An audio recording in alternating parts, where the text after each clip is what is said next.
3 аимшиг түүх, 3 өөр найруулагч.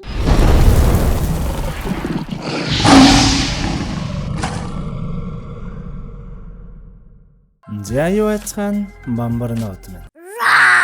Хэрвээ манай бамбарнууд алдарт Red Burger-ийн оруулж байсан Хонконг, Солонгос болон Япон найруулагчдын хамтарсан 3 өөр хэсгээс бүрдсэн антилог төрлийн Tree Extreme гээд 2004 оны киног үзэж байсан бол энэ удаа Торогийнх нь оруулах кино бол энэ киноны яг өмнөх кино нь болох 2002 онд хийгдсэн Tree. Энэхүү 2002 оны Tree кино нь бас л Солонгос, Тайланд болон Хонконг 3 найруулагчийн хамтран бүтээсэн 3 өөр түүхийг багтаасан нэлээд эвгүй үзээтэй кино байгаа тул тоороо нэгээр нь тус нь оруулахар шийдлээ. Уг кинонд нь Солонгос найруулагч Kim Jae-woon-ийн Memories, Тайланд найруулагч Nonzi Nimebutri-ийн The Wheel болон Хонконг найруулагч Peter Chan-ийн Going Home гэх 3 хэсэг багтсан байдаг. Тиймээс өнөөдрийн бичлэгээрээ хамгийн ихний хэсэг буюу Солонгосын Kim Jae-woon найруулагчийн Memories гэх нэртэй хэсэг руугаа шууд орцгоё. Тэгээд мэдээж сурсан ясаараа киногоо үзчихгээд хэр их таалагдсан 10-аас хэдэн оноо вэ гэдгээрээ заавал дүгнээд комент бичээрэй. За ингэснээс нэрээ та яг одоо энэ subscribe давчаад арахгүй бол дараагийн бичлэгээс ихсүүлээд танд харагдахгүй байж магадгүй болоод байгаа шүү. За.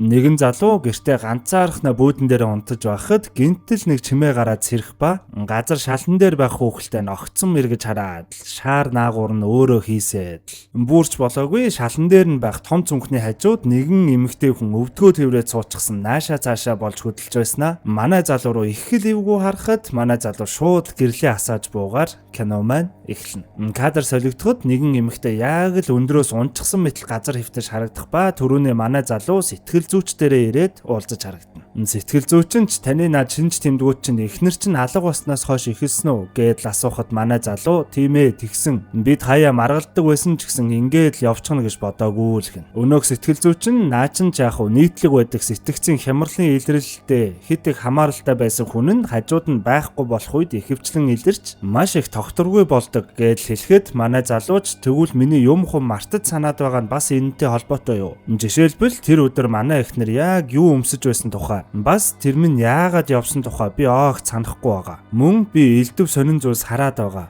Хамгийн гол нь эхнэрт маань ямарваа нэгэн муу зүйлс тохиолдсон байх уу гэдгээс л би бүр маш их айж байна гэдэл хөрх их л өрөвдөлтөй хэлхэн тэр. Сэтгэл зүйчин ч наадах чинь бол харин нэг тийм нийтлэг зүйл биш шүү. Сэтгэл санаагаар хит их унснаас болоод тарих чинь элдв зүйлсийг шууд блоклоод хаагаад байж магадгүй л гэхэн тэр. Нөөхий эхнэр нь орхиж явсны дараагаар манай залуу сэтгэл санаагаар унаад бүр болохоо байсан л юм шиг байгаа. Сэтгэл зүйчтэйгээ уулзчаад манай хүн мөрөөдөл бүхэн биелдэг шинэ хот гэх нэгэн шинээр баригдаж буй хот буюу өөрийн гэрлүүгээ явж харагдана. Замдаа явж байхад нь нэгэн машины осол гарсан байх ба гайхаад харвал нэгэн эмэгтэй баарг өгчихсэн харагдах ба мань залуу чуурхи эхнэрт минь иймэрхүү зүйлс болчихсон байх үү дээ гэдэл их хэл санаа зовсон байдалтай л явж харагдана. Кадр солигдоход өнөө алга болчихсон гээд байгаа эхнэр нь түрүүхэн хэвтэж байсан газраа ухаан ороод сэрэх ба хамаг юм нь тэндгүүл цацагдчихсан байдаг. Хамгийн сонин нь мань хүүхэн нэг л юм хумаа санахгүй байгаа мэт л харагдах ба карманда байсан хийм цэвэрлэгээний баримтнаасаа гэрээ уц гих дугаарыг нь олж хараад л их л гайхсан харагдана. Босож ирээд жаз сууж байгаад юу болсон тухайгаа санах гэж өчнөө оролцсон ч юу ч орж ирдэггүй. Манай залууч гэртээ ирээд машина парклж байхад тентхийнх нь харуул ахгүй ирснэ. Нэрээ эхнэрээс чинь сураг гарсан уу? Оо гараагүй мүү. Энэ газрын тухай чи өмнө сонсч байсан мэт. Барилгын ажил эд явагдаж байхад энд нэг сурагч охиныг алсан аллаг хүртэл гарсан юм байна лээ. Эхнэр чинь элдв зүйлс тохиолдоогүй байгаасаа гэдэл ярьж харагдана. Энэ үеэр эхнэр нь бүхий л зүйлсийг гайхан алхасаар нэгэн кофе шопт утсаар ярих гэдэл ороход нэг сууж байсан залууг харснаа нөхрийнхөө тухай хальт мөлт нэг жоохон зүйлсийг санаж эхэлдэг. За тэгээд нөгөө хийм цэвэрлэгээний баримт дээр байсан гэрээ уц гэсэн дугаарлууга залгахад хэн ч авдаггүй. Гайхаад цонхоор хараа сууж байхад нэг жаахан охин явж харагдах ба гинтэл цүнхийг нь мэддэг юм шиг дурсамж орж ирэхээр нь шууд гүйж гараад уулзах гэсэн ч өнөө хүүхэд нь сургуулийнхаа автобус руу гүйж ороод л цаашаа явчихдаг. Нөөхий эмэгтэй Тэгжээж замын гол зогсоод энэ тентхийн баригдаж буй байшин барилгуудыг бүгдийг нь их л хичээн харж зогссон ч ямар ч дурсамж орж ирдэггүй. Оройч болж мань бүсгүй өнөөх дугаарлуугаа дахин залгасаар байсан ч бас л хинч хариу өгдөггүй. Мань залууч гэртээ орж ирээд ирсэн дуучуудангуудаа үзэхэд ганцхан ирсэн байсан дуучуудан дээр нь юу ч байхгүй, зүгээр л нэг парчгансан л зүйл байхan тэр. Хаалгач дуурч эхнэрийнхэн дүү нөхөртөөгөө ирчихсэн охиныг нь тэрвэрээд сууж харагдах ба манай залуугаас чи ямарваа нэгэн зүйл хэлэхгүй мүү? Яг юу болсон гэж асуухад манай залуу хэрвээ би санаж байсан бол надад ч гэсэн үнэхээр л амар вэ штэ гэж жоохон бухимдсан дуу л харагдана. Эхнэрийнхэн дүүч яахлаарэ ямар ч хэл чимээгүй алга болчтیں гэж утасныхан дуут мессеж, унтлахынх нь өрөө гэж бүхий л зүйлсийг нэгжиж шалгасан ч мэдээж л юу ч олддоггүй. Манай хүн чөөрхөө би өнөөдөр наашаа ирж байхдаа зам дээр нэг осол харсан. Нэг эмэгтэй өгчгсөн байсан. Манай эхнэр тийм зүйл тохиолдоогүй л байгаасай гэж хөөрхий их л санаа зовсон байдалтай харагдана. Эхнэрийнхэн дүү манай хүний хүүхдийг түр асархаар авах гэж л ирсэн байлаа. Энэ үеэр эхнэр нь утасны бүхээг доторх мэдээллийн шар номноос өөрт нь байгаа гэрийн утас гих ганцхан байгаа дугаар нь юу ч гэсэн энэ сүүжи гих нэртэй хотгоны айлуудын дугаар гэдгийг нь олж мэдээд цаана байсан такси руу ороод ахаа сүүжи хотгон руу явъя гэхэд жолооч нь ямар ч хариу өгөхгүй байснаа гинтэл шууд хаацлаад л явчихдаг. Мань бүсгүй ч ахаа та хаашаа яваад байгаа юм бэ гэж их л сандран асуухад яагаад ч юм өнөө таксин юу ч болоогүй мэтэл шууд машина зогсоох ба мань бүсгүй ч яараа зүхтаад л гарахад хажуугаар нь хаацлаад л яваад өнгөрчихдөг. Манай хүн ч хөөрхий бүр л нэг эм орчихсан гэртээ ганцаараа унтах гэж хичээж байхад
унтаж чадахгүй бөөн л хард ард ирснэ. Яг л ямарваа нэгэн зүйл сансан мэт шууд гараж руугаа гараад машиныхаа багажнаас нэг том цүнхийг аваад л гэрлүүгээ орж харагдана. Энэ үеэр эхнэр нь нэгэн газрын нийтийн нойлд ороод төлөнд нь харахад бөөн л тасарсан хуруу энтер унж ирээд гар нь бөөн хөөхний центр болчихсноор харагдаж байснаа гинтэл нэг лифтний урд ирчихсэн байхan тэр. Дундуур нь гяс нэг санал авчээ. Одоо ярьж өгч буй энэхүү антологи кинон дотроо нийт 3 хэсэгтэй тул шууд араас нь дараагийн хэсгүүдийг оруулаад явах уу эсвэл дундуур нь ганц нэг өөр кинонууд оруулаад ээлжлээд явах уу? Манай бамбарнууд яг ямар дараалалаар яаж үзмээр вэ гэдгээ доор комментоор саналаа заавал бичээрэй. За. Яг буцаад кинонд орцгоё. Лифтэнд ороод суухад шууд 18 давхарт гараад ирэх ба мань бүсгүй одоо л нэг гэрээ санаж байгаа мэт л ийш тийшээ харан явсаар яг гэрээхаа буюу 1807 тоотын урд ирчихэн тэр. Мань бүсгүй ч гэртээ ороо явсаар шалан дээр нэгэн том хар цүнх буюу түрүүхэн нөхрийнх нь оруулж ирсэн цүнх байхыг хараад цахилгааныг нь татаад л нэгэд үзвэл одоо л нэг бүх болсон зүйлсийн учрыг ойлгож авдаг. Учир нь хэсэг хугацааны өмнө нөхөртөөгөө маргалдаад хамаг цүнхэнтрээ аваад би явлаа гэдэл явхад нөхөр нь араас нь гарч ирээд эхнэрээ дээвэр дээрээ гаргаж ирээд шууд лалаад мөчлөөд тэр цүнхэнд хийчихсэн л байсан юм байна лээ. Нэг ясандаа бол эхнэрийнхэн сүнс юу болсноо ч санахгүй тинээд л яваад байсан гэсэн үг. Мань залууч уурын мөнхгасаа болоод эхнэрээ алаад тэр цүнхэнд хийчихснийхаа дараагаар шокроод хамаг юм мартчихсан байсан ч түрүүн хар дараа зүүдлээд сэрэхтэй хамаг юм эцэст нэг сансан л юм байна лээ. Өглөө болж нөхрөнс ирэхэд өнөөх цүнх нь онгойчсон байх ба очоод харвал мэдээж л эхнэрийнх нь цогцос. Кадр солигдоход манай өнөө зөөлхөн эхнэртэй санаа зовоод л байсан залууч нь машина барьчихсан их л хүйтэн төрхтөөгөр хотхоноосоо гарч явж буугаар кино маань дуустдаг. Ерөнхийдөө бол бүх зүйлсийг сансан тул эхнэрийнхаа цогцыг хаа нэгтээ нуухаар явж байгаа л гэсэн үг. Яа. Жижиг хэсэгтэй антологи кино гэхэд бас л эвгүй эхэлж шүү те. Манайхан тэгээд шууд дараагийн хэсгийг үзэх үү эсвэл дундуур нь өөр ганц нэг кино оруулаад явах уу гэдгээ доор комментээр бичээрэй за. Зяг тэгээд энэ хүртэл үзсэн бүх бамбарнуудаа баярлаа. Дараагийн кино нээх удахгүй тул манайхан юу гэх юм мэдж байгаа штэ те. Лайк саба дараад сүсгэлээ сууж байгаарай.